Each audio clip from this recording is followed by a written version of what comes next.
But today I wanted to talk maybe just a little bit about that funnel. Let's talk about ACDC, awareness, consideration, decision. Matt, for the people who've never heard of this, what is the top of the funnel? What is awareness content? I like to describe that to clients that I'm bringing this into is you're helping people understand the problem that you ultimately solve, right? In that stage of the funnel, it's very much about your expertise in understanding this problem. There's no sense of selling. This isn't a commercial for what you do.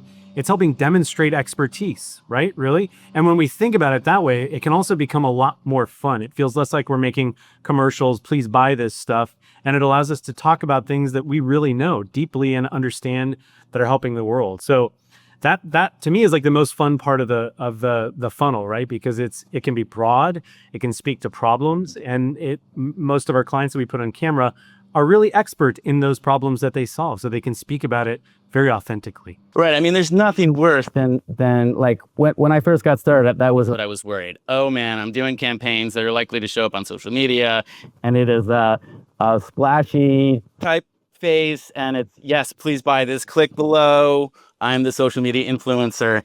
And now I am pretty far removed for that. There is still sort of a place for that, but that's the end stage content.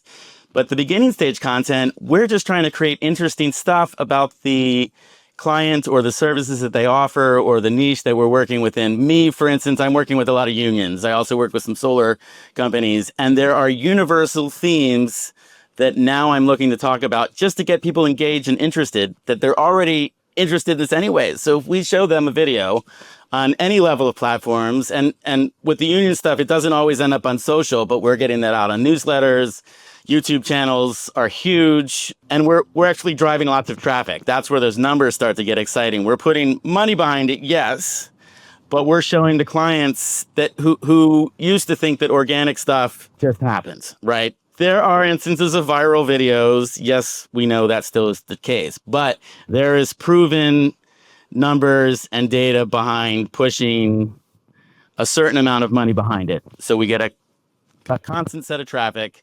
And here's where the funnel thing comes, right? So let's say with our awareness stage content, I put this in my pitch text. I imagine you do the very same thing. You set up this awareness stuff, and for really not that much amount of money, right? We might allocate, half of our budget, honestly, but half of our budget goes to, say, 200,000 people. 200,000 people that are getting to see your 30 to 90 second video that said something about whatever your niche is, right? Out of those 200,000 people, we might narrow that down to 10 or 15,000 people who actually spend any amount of time with that. That's still 10,000 people, right? Of those 10,000 people, we send them the next layer of content, which we call the consideration stage. And it's another chance for those people to engage. We all know that when we click on a roofing contractor ad, for instance, I did this last week, and I have been hit over and over with different roofing contractors. We're sort of talking about the same thing. I think I'm working a niche that doesn't have as many competitors, so hopefully it's not as over the head as that sort of stuff. But once we have them, we sort of bring them more.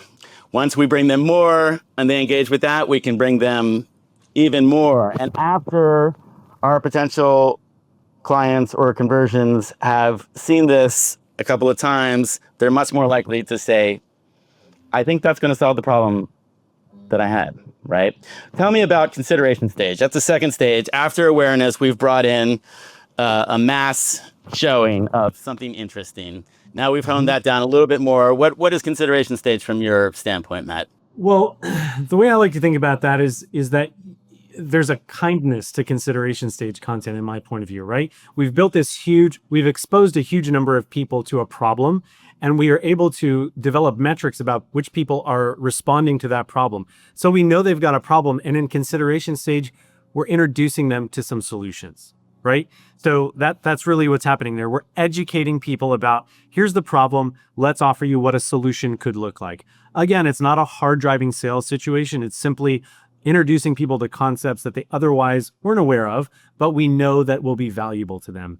I like to appreciate the ethics of this whole thing, right? It's like, we're not just slamming everyone with hard sell, buy now stuff. We know that you care about this because you watched most of this video.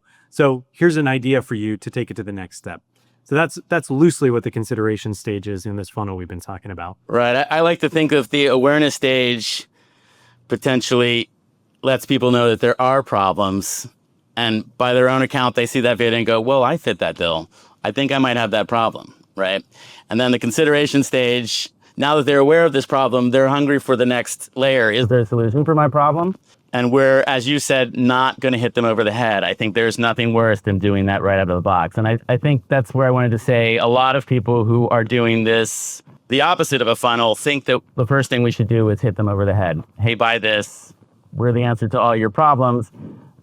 But they didn't know they had a problem yet, Matt. That's where the first couple of stages allow them to sort of ease into this idea that we are actually offering something that's going to help them, that is going to not only something that they can pay to solve their problems, but something that will likely pay for itself or add more value to their overall business, right? And then consideration stage. I think this is where we need to be careful to describe it as not the over-the-top sales stuff, but at this point, we have gotten the interest of the audience, right? And at this point, they're kind of just want to know how to solve the problem, right? And you can introduce your client's services to just that, right? What are you doing? How are you doing that? Decision stage content. How are we rolling that out? Yeah. I mean, I think that's where the more traditional video assets play a role, right? Because as you said, we've got this audience that's primed with awareness of a problem, awareness now of a solution to that problem, and now we're offering them in a very direct way a way to take advantage of what is necessary to have that solution become a part of their life. So I feel there's very little space for that really like infomercial level hard selling stuff. But the decision stage is where we're showing brand films. We're talking about who these clients are. It's the about us stuff. It's really the more traditional video assets that are there to explain how we can take next steps, who we are, what the next steps are, and how you can take advantage of them.